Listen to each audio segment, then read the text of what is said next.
Okay, friends, this is going to be really quick, but I just wanted to show you that I figured out, I think, what the problem was. And actually, I don't even know what I did to fix it, but I played around with some things and it's now embroidering beautifully over the yarn. The presser foot is not too low anymore.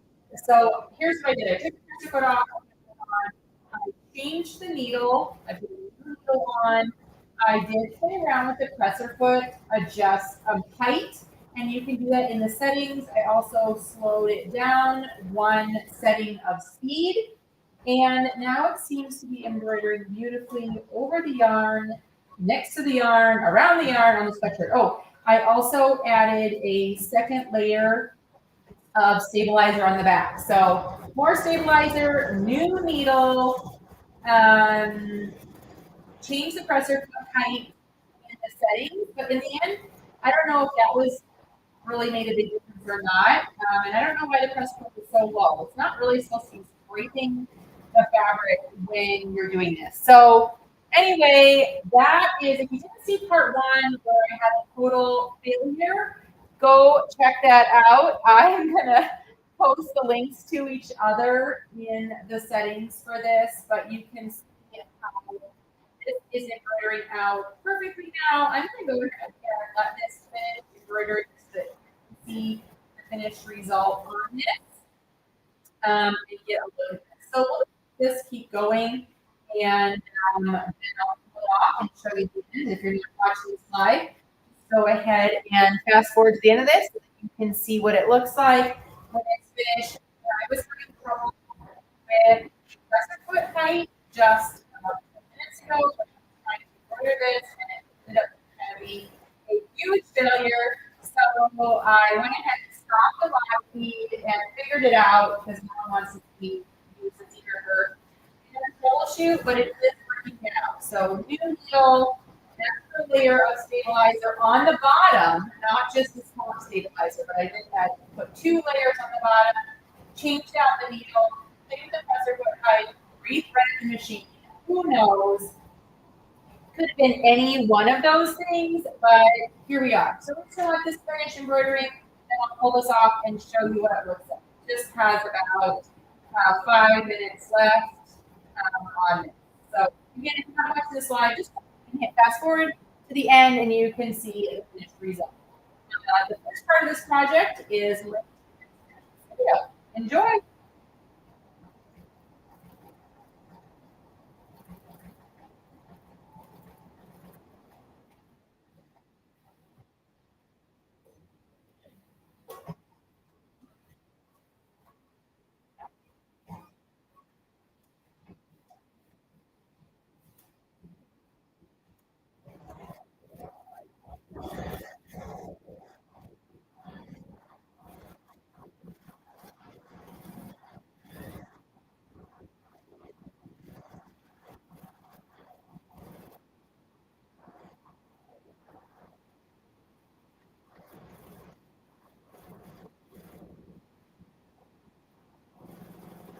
Right, if you didn't see part one, this is where I talk about the yarn couching part, where we did the yarn letters. They're the first layer. Now we're adding the traditional machine embroidery, and I also showed you how I piece each of these individual letters together to make the continuous script font.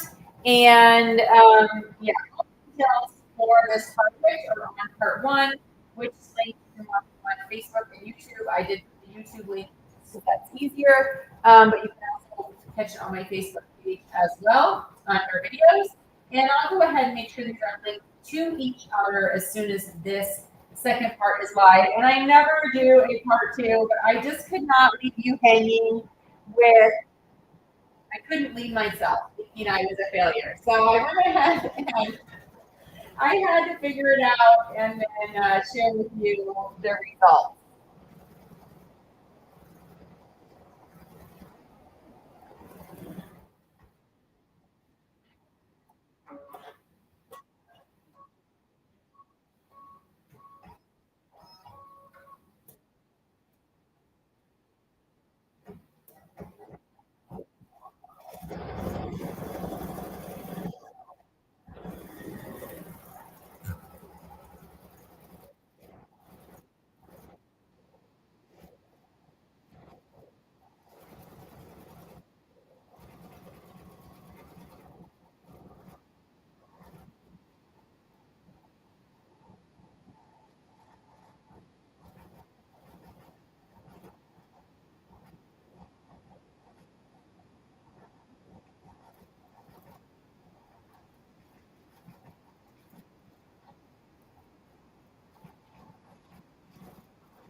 Hi, Julie. Colorado is pretty nice today. It is sunny on and off and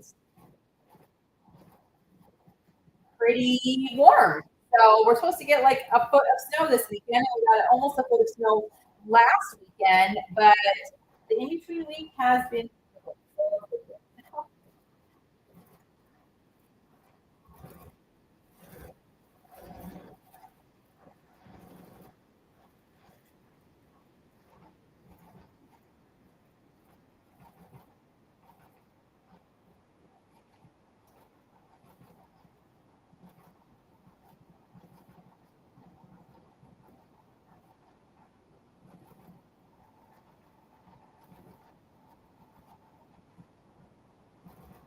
One more letter, then we'll do the reveal.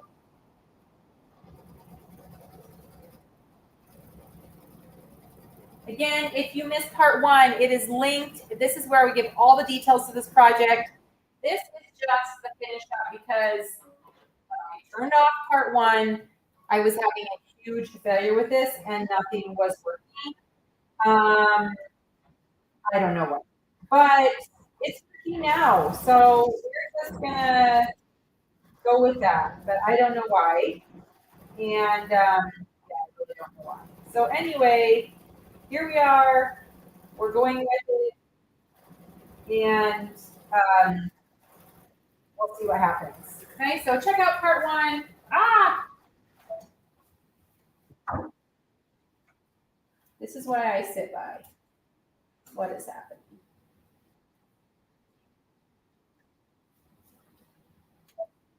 Of course, the last letter, don't you know it? Going to be a disaster after working beautifully. Really cut it. Yeah. I was trying to cut away some of that.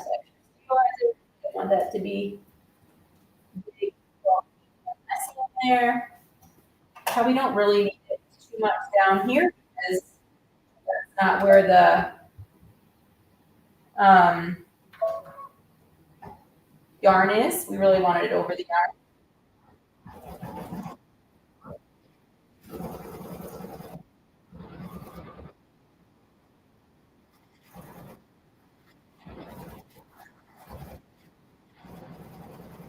And this is water soluble, so that should all go away. That mess should all go away.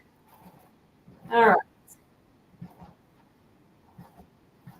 Again, part one is linked in the description of this video. There are a lot more of you watching than was on when I was reading part one live. So make sure you check out um, part one to see the full instructions. In about 1 minute here, I'm going to do the reveal of this, and you can check it out. But again, go through to part one to see how we started this and